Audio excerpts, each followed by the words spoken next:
አጀንዳ የማሰባሰብ ተግባር ለማከናወን የሚያስችል ስራ እየተሰራ መሆኑን የኢትዮጵያ ሀገራዊ የምክክር ኮሚሽን አስታወቀ።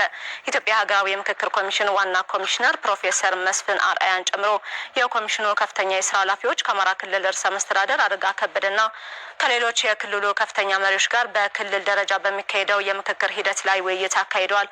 ተጨማሪውን ከዘመኑ ይርጋ እንከታተል።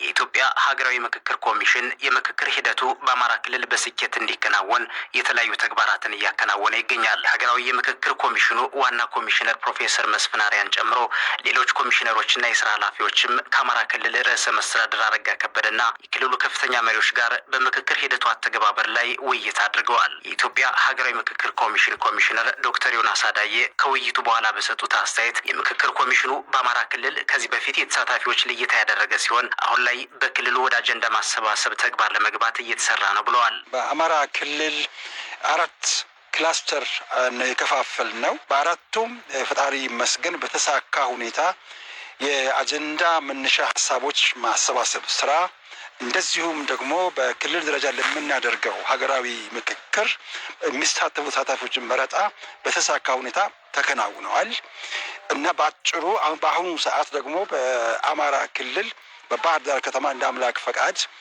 ፈጣን ብለን ጊዜውን እናሳውቃለን ወደፊት ሌሎቹ ጋር ያደረግነውን እዚህም ደግሞ በክልል ደረጃ እንደዚህ አጀንዳዎችን ለማሰባሰብ እና በኢትዮጵያ ሀገራዊ ምክክር በመጨረሻው ኮንፈረንስ ወይም ጉባኤ ላይ የሚሳተፉ አማራን ወክለው የሚሳተፉ ተወካዮችን እናስመርጣለን። በአሁኑ ሰዓት የምንገኘው በዚያ ደረጃ ላይ ነው። ሀገራዊ ምክክር ሂደቱ በዋናነት በመንግስትና ሕዝብ መካከል መልካም ግንኙነት እንዲኖር የሚያስችል መሆኑን የገለጹት ዶክተር ዮናስ በሌሎች ክልሎች በስኬት የተከናወነው የአጀንዳ ማሰባሰብ ሂደትም በአማራ ክልል በተሻለ መንገድ እንዲፈጸም መንግስት ሚናውን ሊወጣ በሚችልበት ሁኔታ ላይ ከክልሉ መሪዎች ጋር ውይይት በማድረግ መግባባት ላይ መደረሱንም ነው የገለጹት። ሀገራዊ ምክክር 3 አንኳር ዓላማዎች አሉት። የመጀመሪያውና ትልቁ በኢትዮጵያ ውስጥ ሀገራዊ መግባባት እንዲኖር ማድረግ ነው።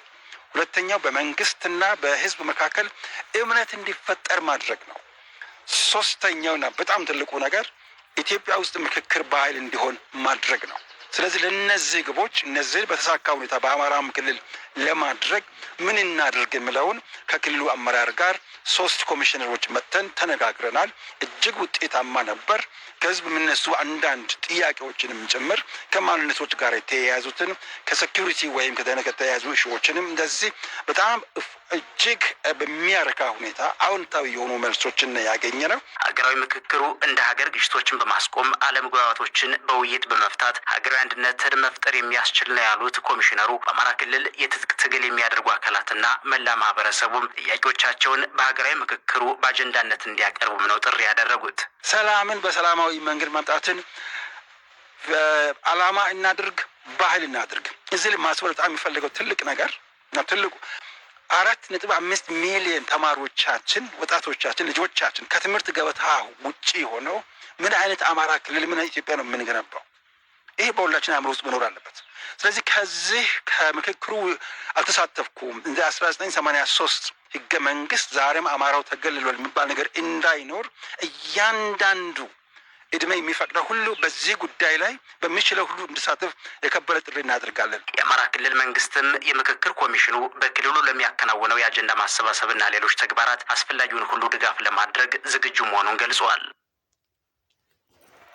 መንግስት የህዝቡን ሰላምና ደህንነት ለመጠበቅ ሲል ህግ የማስከበር ዘመቻውን አጠናክሮ እንደሚቀጥል የአማራ ክልል ሰላምና ደህንነት ቢሮ ምክትል ቢሮ ኃላፊ አቶ በሪሁን መንግስቱ ተናገሩ። መንግስት በሚያደርገው የህግ ማስከበር ዘመቻም አብዛኞቹ የመንግስትና የግል አገልግሎት ሰጪ ተቋማት አገልግሎት መስጠት መጀመራቸው ተገልጿል። አዲስ ተስፋዬ ተጨማሪ ያለው በደቡብ ጎንደር ዞን እስቴ ወረዳ የሰላምና የጸጥታ አደረጃጀቶች ከክልልና ከዞን ከፍተኛ የስራ ኃላፊዎች ጋር በወቅታዊ የሰላም ችግሮች ዙሪያ ውይይት አድርገዋል። በውይይቱም በእስቴ ወረዳና አካባቢው ለረጅም ወራት የነበረው የጸጥታ ችግር በህዝቡ ልማትና አጠቃላይ ኑሮ ላይ ከፍተኛ ጉዳት ማስከተሉን የጸጥታ አደረጃጀት አባላት በውይይቱ ወቅት ገልጸዋል። ህዝባችን እየተበደለ ነው፣ እየዘረፈ ነው። በአራቱም አቅጣጫ ኬላ ጥሎ እየዘረፈ ነው። ከአንድ መኪና 30 ሺህ ብር እየተቀበለ ነው። ብር እያተመ ነው፣ እየበላ ነው፣ እየዘረፈ ነው። አሁን ቆማ ብንሄድ ኑልን እያለ ነው። አሁን መሬታችን አሁን እኛ ገጠር ነው ያለ። በቃ መሬታችን ልጆቻችን እሸት አልባ አስቀርቷቸዋል። በሬያችን መትለሚያ አሳጥቶ አስቀርቷል። ወንድሞቻችን ገሎን ወረዳው ምንም እንኳን ትርፍ አምራችና ለግብርና ኢንቨስትመንት ልማት የተመቸ አካባቢ ቢሆንም በተፈጠረው የጸጥታ መደፍረስ ምክንያት የልማት እንቅስቃሴዎች ችግር ላይ መውደቃቸውን ያነሱት የጸጥታ አባላቱ የህዝቡን ደህንነት ለመጠበቅ ቁርጠኛ መሆናቸውን ገልጸዋል። ለውጥ የሚመጣው ካልሞትነን ዝም ብለን ቁጭ በማለት ብቻ ሰላም አስከባሪና ፖሊስ ነን ብለን ከሆነ ለውጥ አይመጣም። ልንሞት እንችላለን። ውጊያ ስንገባ እሱ ማፈሙዝ ነው ያዘው፣ እኛም ማፈሙዝ ነው። በውጊያ ሰዓት ልንሞት እንችላለን። እኔ ሙቻ አገር ሰላም ከሆነ በቃ ይሄ ነው የሚፈለገው። በውይይቱ የተገኙት የአማራ ክልል ሰላምና ጸጥታ ቢሮ ምክትል ኃላፊ አቶ በሪሁን መንግስቱ መንግስት በሚያደርገው የህግ ማስከበር ዘመቻም በዞኑ የሚገኙ የመንግስት አገልግሎት ሰጪ ተቋማት አገልግሎት እንዲሰጡ እየተደረገ ነው ብለዋል። አሁን ባለው ተጨባጭ ሁኔታ ካሉን እንደ ክልል ካሉን 260 ወረዳዎች 255 ወረዳዎች በቁጥጥር ስር ሆነዋል ማለት ነው። ኦልሞስት 4-5 ወረዳዎች 4 ናቸው። አሁን እንደውም በቅርቡም አንድ ወረዳ ነጻ ወጥቷል። ከዛም ዝቅ እንደሚል እርግጠኛ ነኝ። ካሉን 4174 ቀበሌዎች ውስጥ ወደ 2225 የሚሆኑ ቀበሌዎች ነጻ ወጥተው የኛ የጸጥታ መዋቅር ህዝቡን እያደራጀ የፖለቲካ መዋቅራችን ህዝቡን እያደራጀ እግር እየተከለ አገልግሎት እየጀመረ የተዘጉ ትምህርት ቤቶች እየተከፈቱ የመንግስት አገልግሎቶች እየተጀመሩ ነው ያለው። መንግስት በተደጋጋሚ የሚያቀርበው የሰላም ጥሪ ለህዝቡ ሰላምና መረጋጋትን ለማስፈን እንዲሁም ለልማት ሲል የተፈጠረ ግጭት ይቅርና ትልልቅ የዓለማችን ጦርነቶች ሂደው የሚቋጩት በሰላምና በድርድር ነው፣ በንግግር ነው፣ በውይይት ነው። ስለዚህ መንግስት ያለምንም ቅድመ ሁኔታ ይህ ኃይል ችግሩን በሰላም እንዲፈታ ለአማራ ህዝብ የሚጠቅም ሀሳብ ካለው ሀሳቡን አደራጅቶ ይዞ እንዲቀርብ ጥሪ ተደርጓል። በሀገር መከላከያ ሰራዊት የምስራቅ እዝ የመገናኛና ኢንፎርሜሽን መምሪያ ኃላፊ ሌትናል ኮሎኔል መኮንን ገብረ መድህን የአማራ ክልል ህዝብ ሰላም ፈላጊ ህዝብ መሆኑን ገልጸው ሰላሙን በእጁ ለማስገባትም የመከላከያ ሰራዊትን በመደገፍ ረገድ ከፍተኛ አስተዋጽኦ እያበረከተ ነው ብለዋል።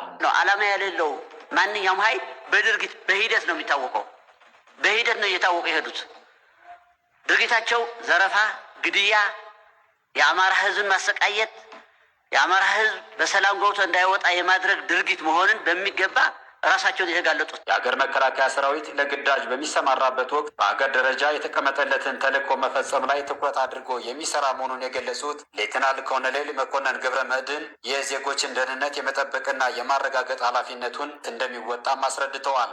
እንደ መከላከያ ወደ አማራ ክልል ሲገባ ዋና ምንድን ነው? መከላከያ 4 ትልቅ ተልእኮዎች አሉት።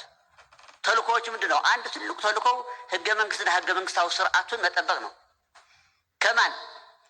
ከውጭ ወራሪ ኃይሎች፣ ከሽብርተኛ፣ ከሀገር ውስጥ ጸረ ሰላምና ጽንፈኛ ጸረ ህዝብ የሆነ ኃይል የመዋጋት ዓላማ አለበት። ይሄ በመጀመሪያ ገና ከመርሁ የተቀመጠ ህግ ነው። ለዚህ ተብሎ ለአማራ ክልል አሁን ለተፈጠረ የመጣ አይደለም። ሁለተኛው ምንድን ነው? ድርጊቱ መከላከያ የሚያዋቅረው የጸጥታ መዋቅር ኃይል አለ። ይሄን ኃይል የመደገፍ፣ የማደራጀት፣ የማብቃት፣ የማሰልጠን ግዴታ አለበት። ከዛም ተባብሮ የመስራት አለበት ይላል።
ምንድነው የኢሳያስ መንግስትም ያስኮረፈው እናንተም ያስኮረፋችሁ ምንድነው? ተውት። የአክሰስ ቱ ዘሲ ምናምን ቀጥሎ የመጡ ሌትሊ የሆኑ አጀንዳዎች ናቸው። አታምጡና አታጣብቁ። እሱን እኔ እያወራለሁ ስለ ፕሪቶሪያ ስምምነት ነው። ሻቢያን ያበሳጨው ተኮሊፍና ያለው ተኮላሸብኝ ያለው ቢኮስ ኦፍ የፕሪቶሪያ ስምምነት ነው። ይሄ ደግሞ ጀነራል ጻድቃንም ተናግሮታል፣ ጌታቸው ረዳ ተናግሮታል፣ እኛ ደጋግመን ተነግረነዋል። እንዳልኩት ብለነው እስኪባል ድረስ ማለት ነው። ስለዚህ የአንዲ ልጆች ከሻቢያ ጋር የተጣበቃችሁ ሰዎች ምንድን ነው እንትናችሁ? ምን አናደዳችሁ በዚህ በጌታቸው ረዳ ንግግር? ስህተት ከሆነ ስህተት ነው በሉና ነው። አይ በፕሪቶሪያ ስምምነትማ እኔም ተደስቻለሁ፣ አለቃዬ ሻቢያም ተደስቷል በሉና ጻፉ፣ አውሩ ባንደበታችሁ።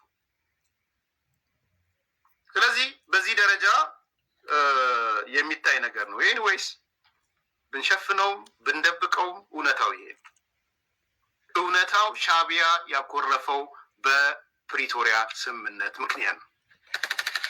ሌላ ምንም ነገር አይደለም። ፕሪቶሪያ ነው ጭራ ያስቆለፈው ያበደው።